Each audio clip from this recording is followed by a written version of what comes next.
नमस्कार दर्शकवृन्द, यो हो सन्ते। अमेरिकामा स्टुडेन्ट भिजामा आएर सन्ते मगन्ते भएर बसेको छ र उसले एउटा युएस सिटिजन केटी फसाएको छ र आज त्यो केटीको हात माग्न गइरहेको छ। अब सुनौ हुनेवाला ससुरा र हुनेवाला ज्वाइँको कन्भर्सेसन, मजा लिनुस्। अङ्कल नमस्कार, पूजाले भनेको थियो। नमस्कार नमस्कार नमस्कार। पूजाले भनेको थियो तपाईँ नि हो केटा? ल आउनुहोस्, बस्नुहोस्, ल कुरा गरौँ, बसौँ। हजुर, हजुरको छोरीको हात माग्न आएको। यहीँ बस्नुहोस् न, यहीँ त्यहाँ। हस् हस्, केटाको थुतुने त गतिलो रहेछ, थुतुनुले खानिदिने होइन।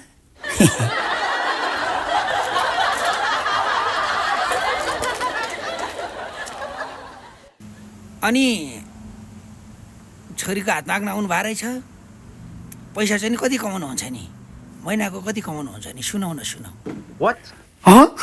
यो बुढो त के हो? गाउँ कता हो, घर कता हो, थर के हो, बाबुआमा के गर्छ भनेर नसोचेर सिधै महिनाको कति कमाउँछ भनेर सोध्छ यार, बर्बाद भयो। हजुर, नेपाली रेस्टुरेन्टमा अहिले भाँडा माझ्ने काम पाएको छु।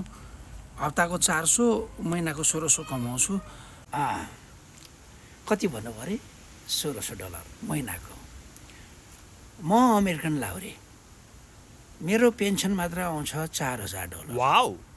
मेरो छोरो कम्प्युटर इन्जिनियर, $120,000 वर्षको खान्छ। वाउ!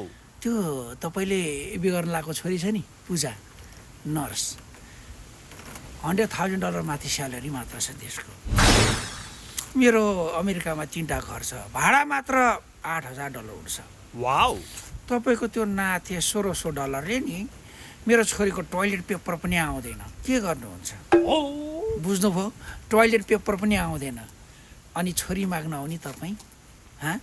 लाज शरम भन्ने चिज छैन?